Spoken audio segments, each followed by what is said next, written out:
Kurla Andheri ring रोडवर सफेद पूल येथील मिठी नदीवर असलेला पूल अखेर वाहतुकीस खुला झाला आहे। स्थानिक आमदार दिलीप लांडे यांच्या हस्ते या पुलाचे उद्घाटन पार पडले असून कुर्ला अंधेरी लिंक रोडवर या ठिकाणी पावसात मोठ्या प्रमाणात पाणी भरण्याच्या समस्येला नागरिकांना सामोरे जावे लागत होते। तसेच जुना पूल हा अरुंद आणि जुना असल्याने इथे मोठ्या प्रमाणात वाहतूक कोंडीही होत होती। मात्र आता हा कुर्ला अंधेरी रिंग रोडवरील हा महत्त्वाचा पूल वाहतुकीस खुला झाल्याने या मार्गावरील वाहतूक कोंडी अतिशय कमी होईल आणि पावसाळ्यातही या विभागाला पाणी भरण्याच्या समस्येला सामोरे जावे लागणार नसल्याचे आमदार दिलीप लांडे म्हणाले। रस्ता रुंदीकरण त्याचबरोबर या पुलाचं रुंदीकरण आणि सुशोभीकरण हे काम हातामध्ये घेतलेलं आहे। गेले 20 वर्षांमध्ये जे झालं नव्हतं ते काम या ठिकाणी महाराष्ट्राचे उपमुख्यमंत्री आदरणीय एकनाथ शिंदे साहेबांच्या आशीर्वादाने हे काम आपण या ठिकाणी पूर्ण करत आणलेलं आहे। या ठिकाणी आज तुमच्या साक्षीने लोकांच्या उपस्थितीमध्ये पुलाच्या दुसऱ्या टप्प्याचं आपण लोकार्पण करत आहोत। आज लोकांना वाहतुकीसाठी खुला करत आहोत। गेले अनेक वर्ष या नाल्याचं या मिठी नदीचं पाणी या कुर्ला अंधेरीवरती 3 ते 4 फूट भरायचं। आज या ब्रिजच्या उंचीमुळं, या ब्रिजच्या सुधारणेमुळं, या ब्रिजच्या रुंदीकरणामुळं या कुर्ला अंधेरीवरती पाणी भरणार नाही आहे, वाहतुकीचा अडथळा होणार नाही आहे, अशा पद्धतीने ह्या ठिकाणी व्यवस्था केलेली आहे आणि एक चांगला सुसज्ज असा पूल लोकांसाठी आज आपण खुला करत आहोत। सर्वात महत्त्वाचा मुद्दा आहे की गेले 20 वर्षांमध्ये लोकांना जो कुर्ला अंधेरी रस्ता रुंदीकरण पाहिजे होतं ते झालं नव्हतं। ते आदरणीय एकनाथ शिंदे साहेबांच्या आशीर्वादाने, लोकांच्या आशीर्वादाने हा रस्ता 70 फूट रुंद अतिशय चांगला सुशोभीकरण करून या ठिकाणी चांगली विद्युत रोषणाई करून या ठिकाणी हा रस्ता लोकांसाठी खुला केलेला आहे आणि आज या दुसऱ्या टप्प्याचं, पुलाच्या दुसऱ्या टप्प्याचं लोकार्पण होत आहे। हा लोकांचा विश्वास, लोकांचं सहकार्य आणि आदरणीय एकनाथ शिंदे साहेब यांच्या आशीर्वादाने होत आहे। आज आपण पाहिलं असेल, अनेक लोक आहेत त्यांना माहिती आहे या रस्त्यावरती 1-1 तास, 1.5 तास या वाहतुकीमध्ये आपल्याला थांबावं लागत होतं, वाहतुकीचा खोळंबा होत होता। त्यामुळं आत्ता या रस्त्यावरून मुश्किल से 15 ते 20 मिनिटांमध्ये आपण साकीनाक्यापर्यंत जात असतो। अशाच पद्धतीने हा चांगला रस्ता कुर्ल्यापर्यंत पूर्ण करायचं काम आम्ही सुरू केलेलं आहे आणि ते पूर्ण करणार आहे। दक्षिण सोलापूर तालुक्यातील विंचूरमध्ये घडलेली घटना, गॅसच्या स्फोटाने शेतवस्तीवर आग लागून रोकड 13 तोळे सोने आणि धान्य जळून खाक झाले। या आगीत एका गायींच्या खोड्यांचा देखील होरपळून मृत्यू झाला। दरम्यान फुलारे कुटुंबातील आजी आजोबा आपल्या 6 नातवंडांसह घराबाहेरील झाडाखाली बसल्यामुळे त्यांचा जीव वाचला आहे। दरम्यान या भीषण आगीमुळे 15 सदस्यांचे परिवार आता उघड्यावर पडले आहे। या घटनेचा पंचनामा करण्याचे आदेश दक्षिण सोलापूर महसूल प्रशासनाकडे करण्यात आले आहे। प्रो कबड्डीच्या धर्तीवर अमरावतीमध्ये प्रथमच 3 दिवसीय 4थ्या All India Federation Kabaddi Cup स्पर्धेचे आयोजन करण्यात आले।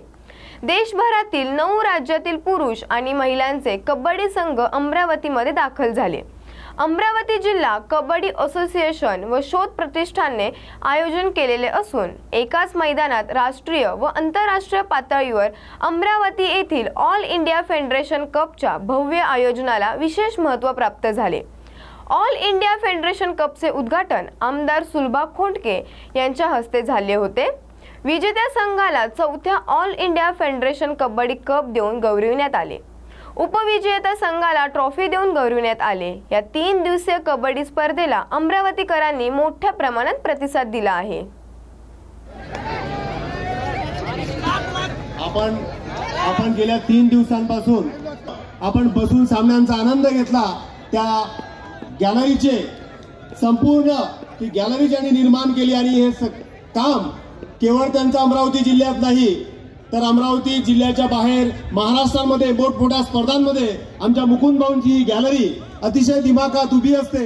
रविवारी उशिरा रात्री कर्नाळा खंडीत खासगी प्रवासी बस पलटल्याची गंभीर घटना घडली। ओमकार ट्रॅव्हल्सच्या बसमध्ये एकूण 49 प्रवासी होते। या अपघातात 26 प्रवासी जखमी झाले, त्यापैकी 2 जणांची प्रकृती गंभीर आहे। अमोल तळवडकर या प्रवाशाचा या अपघातात दुर्दैवी मृत्यू झाला। ही खासगी बस मुंबईहून कोकणकडे निघाली होती। रात्री सुमारे 11 वाजता कर्नाळा घाट उतरत असताना चालकाचे वाहनावरील नियंत्रण सुटल्याने बस रस्त्याच्या कडेला उलटली। घटनेची माहिती मिळताच पोलीस, अग्निशमन दल आणि स्थानिक नागरिकांनी तात्काळ घटनास्थळी धाव घेत बचाव कार्य सुरू केले. काही प्रवासी बस खाली अडकले होते, त्यांना JCBच्या मदतीने बाहेर काढण्यात आले. सर्व जखमींना कामोठे येथील MGM रुग्णालयात दाखल करण्यात आले आहे. डिझेल भरण्यासाठी निघाली, त्याच्यानंतर माणसं थोडी झोपेचंच होती तशी म्हणजे, आणि त्याच्यानंतर गाडी पुढे गेल्यानंतर गाडी फक्त टर्न मारतात तशी टर्न झाली. डिझेल भरल्यानंतर एक 15-20 मिनिटाच्या नंतर मग सगळी लोक अशी ओरडू लागली की बाबा, म्हणजे ओरडू लागली. मग एकदम गाडी कंट्रोलच नाही झाली, ती परपटत अशी पुढे गेली गाडी. त्याच्यानंतर हा अपघात घडला. किती प्रवास होते? कधी 35-40 माणसं होती सगळे. किती साधारण अंदाजे किती जखमी झालेले आहेत? तरी 24-25 जखमी झालेले आहेत. त्यातले थोडे भरपूर माझ्या स्वतः मुलीचा पण हात गेलेला आहे, इकडनं कट करून पूर्ण फरफटत गेल्यामुळे. बायको आहे माझी, तिला पण पाठीला असं खांद्याला लागलेला आहे. अजून एक लहान छोटी पोरगी होती, त्याला मी स्वतः ते गाडीच्या खालून काढली आणि त्या दुसऱ्या माणसाकडे दिली. ते 1.5-2 वर्षाची मुलगी असेल ती. ड्रायव्हर वाटते तुम्हाला का दारू पिऊन चालवलं? नाही, ते तेवढं का माहीत नाही, पण तो गाडी स्पीडमध्ये होती? गाडी स्पीडमध्ये होती. तो आता कशी तुमच्या मदतीची? आता आज ऑपरेशन वगैरे ते त्यांची ट्रीटमेंट चालू आहे. बाकी डॉक्टर बोलले जेवढे आपण प्रयत्न होऊ तेवढं आपण करू असे बोलले. काय वाटतं, नेहमी खाजगी बसचा असा अपघात होत असतो? यावरून सगळे म्हणजे मंत्री लोकांनी सगळ्यांनी लक्ष द्यायला पाहिजे. बाबा एवढे आपले गावकरी गावाला जातात तर त्यांच्यासाठी काहीतरी सोय केली पाहिजे. कारण ट्रेन तर सगळे फुलच असतात, कधी पण गेले तर फुलतं. पण दलाल लोकांकडे 700-800 रुपयाला ते तिकीट भेटतात. माझं नाव भरत शेटकर. मे महिन्याच्या सुट्टीमुळे चिमुकल्यांसाठी उन्हाळी क्रिकेट शिबिराचे आयोजन करण्यात आले आहे. मोफत तत्वावर पंढरपुरातील क्रिकेट शिक्षक वैभव बडवे या तरुणांनी वीर सावरकर या क्लबच्या नावाने एक शिबिराचे आयोजन केले. 80 ते 100 चिमुकल्यांना दररोज क्रिकेट शिकवण्याचे काम या शिबिरामध्ये केले जात आहे. वैभव बडवे, गेली 25 वर्ष झालं मी स्वातंत्र्यवीर क्रिकेट क्लब चालवतोय आणि आज मी उन्हाळी शिबिर आयोजित केलं आहे. त्या उन्हाळी शिबिरामध्ये कमीत कमी 70 ते 80 मुलं आज माझ्याकडे आहेत. तर त्यांना कसं क्रिकेट खेळता यावं आणि त्यांचे बेसिक्स काय आहेत त्याचं नॉलेज मी त्यांना देतो आहे. आणि लहान मुलांचा फिटनेस कसा राहिलं पाहिजे ह्याचंही मी त्यांना नॉलेज देतो आहे. आणि दुसरी गोष्ट म्हणजे मला एक थोडीशी खंत वाटून राहते की आपल्या पंढरपूरमध्ये क्रीडा संकुल नाही आहे. तर ते क्रीडा संकुल शासनाने आम्हाला उपलब्ध करून द्यावं, जेणेकरून आपल्या पंढरपूरचा एखादा मुलगा मोठ्या लेवलला किंवा IPL लेवलला, राज्य लेवलला तो खेळेल आणि आपल्या पंढरपूरचं नाव तो उज्ज्वल करेल. बाकी आम्हाला काही नको आहे. आज जी नवीन पिढी आहे त्या नवीन पिढीला फक्त प्रशासनाने एक क्रीडा संकुल उपलब्ध करून द्यावं आणि आपल्या पंढरपूरचं नाव मोठ्या लेवलला कसं, क्रीडा क्षेत्रात कसं मोठ्या लेवलला जातील ह्याचे एक प्रयत्न त्यांनी करावा आणि आमच्या सगळ्या मुलांना ते उपलब्ध करून द्यावं एवढीच तुम्हाला विनंती. सुप्रीम कोर्टच्या आदेशानुसार महाराष्ट्र सरकारने आरक्षणातील अ, ब, क, ड वर्गीकरण करावे. या मागणीसाठी येत्या 20 मे रोजी महाराष्ट्रातील मातंग समाजाच्या वतीने आझाद मैदानावर मोर्चा काढण्यात येणार असून या मोर्चातून राज्य सरकारला अ, ब, क, ड वर्गीकरण करण्यासाठी हा मोर्चा भाग पाडेल, असे माजी मंत्री रमेश बागवे यांनी पत्रकार परिषदेत स्पष्ट केले आहे. महाराष्ट्राच्या राजधानीमध्ये येणाऱ्या 20 मेला जनआक्रोश महाआंदोलन सकल मातंग समाजाचे होत आहे आणि त्याच्या पूर्वतयारीसाठी म्हणून आज नांदेड शहरामध्ये जनजागरण परिषद आयोजित केलेली होती. या परिषदेसाठी महाराष्ट्रातले मातंग समाजाचे सर्वच राजकीय पक्षामधले नेते मंडळी आणि सामाजिक संघटनाचे प्रमुख मोठ्या संख्येने या ठिकाणी हजर होते. आज हे नांदेड शहरामधली एक ऐतिहासिक अशा प्रकारची जनजागरण परिषद या ठिकाणी झाली आणि या परिषदेचे पडसाद निश्चितप्रमाणे महाराष्ट्रामध्ये उमटल्याशिवाय राहणार नाही. मित्र हो, सुप्रीम कोर्टाचा निकाल लागल्याच्या नंतर या ठिकाणी मातंग समाज सरकारकडे मोठ्या आशेने या ठिकाणी पाहत आहे आणि मग सरकारवर दबाव वाढवणे, जनरेटा दाखवणे आणि आपली मागणी तातडीनं मंजूर करून घेणे हा या महामोर्चाचा मागचा उद्देश आहे. मागच्या काळामध्ये सामाजिक संघटनाच्या रेट्यामुळं या महाराष्ट्रामध्ये अनेक गोष्टी या ठिकाणी मंजूर झालेल्या असल्या तरी मातंग समाजाच्या सर्वांगीण विकासासाठी अबकडचं वर्गीकरण, उपवर्गीकरण होणं हे अत्यावश्यक आहे. जेवढा जास्त वेळ याच्यासाठी लागेल तेवढं मातंग समाजाचं नुकसान होणार आहे. म्हणून हा निर्णय तातडीनं या ठिकाणी राज्यामध्ये अंमलात आणावा अशा प्रकारची मागणी आहे आणि त्यासाठीचं हे आमचं सगळं आंदोलन आहे. मातंग समाजाच्या विद्यमाने आज नांदेड शहरामध्ये या ठिकाणी आमचे सहकारी मित्र अविनाश घाटे, सन्माननीय मारुती वाडकर यांची सर्व सहकारी मित्रांनी आयोजन केलं होतं आणि ह्या मिटिंगला महाराष्ट्रामधले सर्व प्रमुख नेते मंडळी, सत्तारूढ पक्षाचे असेल, विरोधी पक्षातले असेल, आजी माजी आमदार, आजी माजी मंत्री, सर्व निळ्या संघटनेचे प्रमुख नेते मंडळी मोठ्या संख्येने हजर होते. आम्हाला ह्या ठिकाणी सांगायला आवडतो की पहिल्यांदाच असं घडतंय आरक्षणाच्या माध्यमातून सर्व समाजाचे लोक एकत्र येऊन या ठिकाणी हा लढा उभा केलेला आहे आणि आम्हाला विश्वास आहे की 20 तारखेचा जो मोर्चा आहे तो भव्य आणि दिव्य असा होणार आहे. 5 लाखाच्या वरती या ठिकाणी महाराष्ट्रामधले मातंग समाज येणार आहेत. तिचे जे आमदार आहे ते सभागृहामध्ये बोलतात, विषय मांडतात, पण त्यांच्या विषयाला ताकद देण्यासाठी रस्त्यावरची लढाई लढणं ही देखील फार महत्त्वाचं आहे. समाजाचा रेटा जोपर्यंत शासनावर येत नाही तोपर्यंत शासन ऐकत नाही. तुम्हाला पण आम्हाला चांगलं माहिती आहे, सरकार कोणत्या पण पक्ष जरी असलं तर जो समाज संघटित आहे त्या समाजालाच न्याय मिळतो. त्याकरता आम्ही सर्व पक्षातले लोक एकत्र येऊन या ठिकाणी सर्व मंडळी आमचे मतभेद बाजूला ठेवून केवळ समाज म्हणून आम्ही एकत्र येऊन ह्या लढ्याला सामोरं जाणार आहे. ही लढाई आमची 20 तारखेला हा मोर्चा कसा मोठा होईल आणि शासनाकडून जो सुप्रीम कोर्टाने आदेश दिलेला आहे त्या आदेशाची कशी अंमलबजावणी लवकर होईल ह्या पुरताच आमचा मर्यादित आहे आणि लाडकी बहीण वगैरे हा विषय नंतरचा आहे. आम्ही आवाहन करतो की आत्तापर्यंत भूतोन भवितव्य अशा तऱ्हेने सर्व समाजाचे नेते मंडळी आपले पक्ष संघटना मतभेद विसरून एकत्र आलेत. आपण पण एकत्र या आणि मोठ्या संख्येने या महाराष्ट्रातल्या शासनाला आपण दाखवूया. आपण एका मोठ्या संख्येने या ठिकाणी येऊन आमची अबकरीची मागणी आम्ही मागतोय ती लवकरात लवकर मान्य करून अंमलबजावणी करावी. महाराष्ट्र बोर्डाचा 12वीचा निकाल जाहीर झाला आहे. बोर्डाने पत्रकार परिषद घेऊन निकाल जाहीर केला. विद्यार्थ्यांना दुपारी 1 वाजता वेबसाईटवर निकाल पाहता येणार आहे. सध्या पत्रकार परिषदेत बोर्डाकडून विभागीय आकडेवारी जाहीर करण्यात आली आहे. नमस्कार, मी सुभाष चौगुले, विभागीय सचिव, कोकण विभागीय मंडळ रत्नागिरी. मार्च 2025 साली जी 12वीची परीक्षा झालेली होती त्या परीक्षेचा निकाल आज जाहीर झालेला आहे. हा निकाल ऑनलाईन पद्धतीनं पालकांना आणि विद्यार्थ्यांना आज 1 वाजल्यापासून वेगवेगळ्या 9 संकेतस्थळांवरती आणि बोर्डाच्या संकेतस्थळावरती उपलब्ध झालेला आहे. सर्व यशस्वी विद्यार्थ्यांचं सर्वप्रथम मी अभिनंदन करतो. त्यांना शिकवणारे शिक्षक असतील, त्यांचे पालक असतील, तर या सगळ्यांचं या निकालाच्या निमित्तानं अभिनंदन करतो.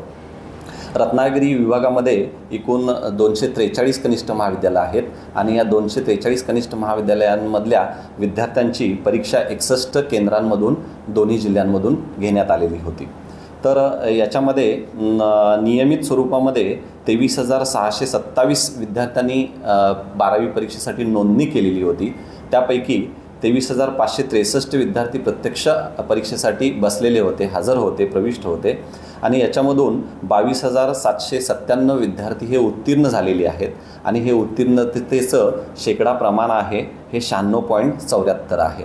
मला या निमित्तानं सांगायला आनंद वाटतो की महाराष्ट्रामध्ये विविध 9 राज्यमंडळं आहेत आणि ह्या 9 विभागीय मंडळं आहेत आणि या 9ही विभागीय मंडळामध्ये कोकण विभागीय मंडळाचा निकाल हा अव्वल आहे, 1 नंबर आहे आणि त्याचं शेकडा प्रमाण हे 96.74% आहे. आणि जेव्हापासून कोकण विभागाची स्थापना झाली तेव्हापासून या दोन्ही जिल्ह्यांचा निकाल आहे हा निकाल सगळ्यामध्ये अव्वल असताना आपल्याला दिसून येतो आहे. जर आपण निकालाची वैशिष्ट्ये पाहायची म्हटली तर साधारणतः या परीक्षेला 11,996 मुलं ही प्रविष्ट झालेली होती. त्याच्यापैकी 11,418 मुलं उत्तीर्ण झालेली आहेत आणि यांचं शेकडा प्रमाण आहे 95.50%. आणि हीच तुलना जर मुलींच्या आकडेवारीबरोबर केली तर 11,607 मुली प्रविष्ट झालेल्या होत्या आणि त्याच्यामध्ये उत्तीर्ण मुलींची संख्या आहे 11,379 आहे आणि यांचं शेकडा प्रमाण आहे हे 98.03% आहे. म्हणजे मुलांच्यापेक्षा 2.53% हा मुलींचा निकाल हा अधिक आहे किंवा मुलींनी या निकालामध्ये बाजी मारलेली आहे. जर आपण हा 12वीचा यावर्षीचा जो निकाल आहे ह्या गतवर्षीच्या निकालाबरोबर तुलना केली तर आपल्याला असं दिसून येतं की यावर्षीचा जो 96.74% निकाल आहे हा 0.77% कमी आहे. गेल्या वर्षी हाच निकाल 97.51% होता, म्हणजेच 0.77% इतकी 12वीच्या निकालामध्ये यावर्षी घट झालेली आपल्याला दिसून येते. यावर्षी आम्ही कॉपीमुक्त अभियान आहे हे अतिशय प्रभावीपणे राबवलेलं होतं आणि त्याची परिणिती म्हणून यावर्षी कॉपी केसच्या संख्येमध्ये सुद्धा घट झालेली आहे. जर आपण तुलनाच केली तर गेल्या वर्षी 9 कॉपी प्रकरणं होती, ती केवळ यावर्षी 2च कॉपी प्रकरणं झालेली आहेत. आणि ही परीक्षा घेण्यामध्ये जिल्हा स्तरावरती दक्षता समितीचे अध्यक्ष म्हणून माननीय जिल्हाधिकारी महोदय, त्याचबरोबर SP साहेब आणि CEO साहेब आणि शिक्षण विभागाची यंत्रणा, या यंत्रणेमध्ये कार्यरत असलेले डाएटचे प्राचार्य असतील, त्याचबरोबर शिक्षणाधिकारी प्राथमिक माध्यमिक योजना असतील आणि सर्व गट शिक्षणाधिकारी असतील, सर्व प्राचार्य असतील कनिष्ठ महाविद्यालयांचे, यांनी आपली कामं ही चोखपणे बजावलेली आहेत आणि त्यामुळंच खऱ्या अर्थानं ही परीक्षा यशस्वीपणे पार पाडता आली आणि कॉपीमुक्त अभियान हे अतिशय निर्विघ्नपणे राबवता आलं. तर अशा पद्धतीनं पुन्हा एकदा कोकण विभागीय मंडळानं ह्या 12वीच्या निकालामध्ये बाजी मारलेली आहे. यावर्षीपासून राज्य मंडळाने एक बदल केलेला आहे, तो असा आहे की 12वीच्या विद्यार्थ्याला त्याचा निकाल किंवा त्याचं गुणपत्रक आहे हे गुणपत्रक डिजिलॉकरवरती सुद्धा उपलब्ध करून दिलेलं आहे. तर डिजिलॉकरच्या माध्यमामधून तो आपलं गुणपत्रक हे कायमस्वरूपी किंवा त्याला लाईफ टाईम त्याला ते अवेलेबल असणार आहे. तर या कामी ज्यांनी सहकार्य केलं असे सर्व कनिष्ठ महाविद्यालयांचे प्राचार्य असतील, त्यांचे सर्व शिक्षक असतील, आमचे वरिष्ठ असतील, राज्यमंडळाचे अध्यक्ष आहेत, राज्यमंडळाचे सचिव आहेत, शिक्षण आयुक्त महोदय आहेत, संचालक महोदय आहेत, त्याचबरोबर शिक्षण मंत्री महोदय आहेत. तर या सर्वांच्या मार्गदर्शनामुळं आणि आमच्या कार्यालयातील जे काही अधिकारी आहेत, त्याचबरोबर कर्मचारी आहेत, यांच्या सहकार्यामुळं आम्हाला हा निकाल वेळेमध्ये लावता आला आणि पुन्हा एकदा राज्यामध्ये अव्वल येता आलं. या सर्वांचं मी धन्यवाद मानतो. रात्री कर्नाळा खेडीत झालेल्या भीषण बस अपघातानंतर पोलीस तपासाला गती मिळाली असून अपघात घडून फरार झालेल्या खासगी बस चालकाला अखेर पोलिसांनी अटक केली आहे. या दुर्घटनेत एक प्रवाशाचा मृत्यू झाला असून 14 प्रवासी सध्या MGM रुग्णालयात उपचार घेत आहे. त्यापैकी दोघांची प्रकृती गंभीर असल्याचे डॉक्टरांनी सांगितले. ओमकार ट्रॅव्हल्सची ही बस मुंबईहून कोकणला जात असताना कर्नाळा घाटात रात्री 11 वाजता उलटली असून अपघातानंतर चालक पळून गेला होता. मात्र स्थानिक पोलीस आणि गुन्हे शाखेच्या पथकाने केलेल्या शोध मोहिमेनंतर त्याला आज सकाळी अटक करण्यात आली. अपघातानंतर जखमीवर कामोठे येथील MGM रुग्णालयात तातडीने उपचार सुरू करण्यात आले. त्यामधील एका प्रवाशाचा उपचारादरम्यान मृत्यू झाला आहे. या अपघातामुळे परिसरात हळहळ व्यक्त करण्यात येत आहे. दरम्यान पनवेलचे आमदार प्रशांत ठाकूर यांनी MGM रुग्णालयात भेट देऊन अपघातग्रस्तांची विचारपूस केली. त्यांनी रुग्णाच्या नातेवाईकांना संवाद साधत त्यांच्या प्रकृतीबाबत माहिती घेतली. तसेच अपघातग्रस्त प्रवाशांच्या उपचारासाठी आर्थिक मदतीची मागणी मुख्यमंत्री एकनाथ शिंदे यांच्याकडे करण्यात आलेली आहे. काल रात्री कर्नाळा खिंडीमध्ये मालाडवरून आज कणकवलीला जाणाऱ्या बसला जो अपघात झाला, या अपघातामध्ये जागेवरतीच एक पेशंट दगावलेला आहे आणि त्याचबरोबरीनं 24 पेशंट आहेत की ज्यांची स्थिती चांगली आहे. काही पेशंटची स्थिती क्रिटिकल असल्याचं हॉस्पिटलच्याकडून सांगण्यात येते. MGM हॉस्पिटलमध्ये ते जे सारे पेशंट्स ॲडमिट झालेले आहेत त्यापैकी ज्यांना आता बरं वाटतं त्यांना सोडणार आहे, पण ज्यांची स्थिती ही क्रिटिकल आहे त्यांच्यासाठी हॉस्पिटलचं प्रशासन पूर्णपणानं दक्ष आहे, पाठपुरावा करतं आहे आणि जे या ठिकाणी इमर्जन्सी सिच्युएशनमध्ये ट्रीटमेंट देण्याची आवश्यकता आहे ती देण्यासाठी हॉस्पिटलच्या प्रशासनाला आम्ही तशा पद्धतीच्या सूचना दिल्या. सर, आर्थिक मदत कशा प्रकारे राज्य सरकारकडून मिळू शकते, मुख्यमंत्र्यांशी आपण बोलणार आहात का? मी या संदर्भामध्ये माननीय मुख्यमंत्र्यांशी संपर्क करतो. सर्वसाधारण घरामधली सारी मंडळी आहेत, त्यामुळे या ट्रीटमेंटच्या दृष्टिकोनातून शासनाच्याकडून काही मदत मिळाली पाहिजे, यासाठी माननीय मुख्यमंत्री महोदयाशी बोलणार. पोलीस प्रशासनाशी आपला काही संपर्क झाला का? नेमकं अपघाताचं कारण काय? एक तर वळणाचा रस्ता होता, कर्नाळा अभयारण्यातला हा रस्ता आहे, वळणाचा रस्ता होता आणि त्याच वेळेला गाडीचा स्पीडही जास्त होता. जो चालक आहे त्या चालकाला पोलिसांनी अटक केलेली आहे, तो पोलिसांच्या सध्या ताब्यामध्ये आहे. सर, हा जो कर्नाळा किल्ला जो परिसर आहे तो देखील आहे, या ठिकाणी प्रशासनाकडून काही उपाययोजना राबवण्यात याव्यात या संदर्भात काय? नाही, खरं तर या रस्त्याचं आता वायडनिंग देखील झालेलं आहे. अर्थातच हा फॉरेस्टच्या मधला रस्ता असल्यामुळे त्याला काही अंशी, अभयारण्यातला रस्ता असल्यामुळे त्याला काही अंशी मर्यादा आलेल्या आहेत. सरळसोट रस्ता काढता येत नाही, पण त्याच्यातली बऱ्यापैकी वळणं कमी करण्यात आता या प्रशासनाला यश आलेलं आहे. पण तरीसुद्धा या गाडीचा स्पीड जास्त होता, पॅसेंजर जास्त आहेत आणि त्यामुळे हा अपघात झाला असावा अशी चित्र आहे. अशाच नवनवीन बातम्या पाहण्यासाठी पाहत रहा न्यूज मराठी 24/7. नवा भारत, नवा विचार.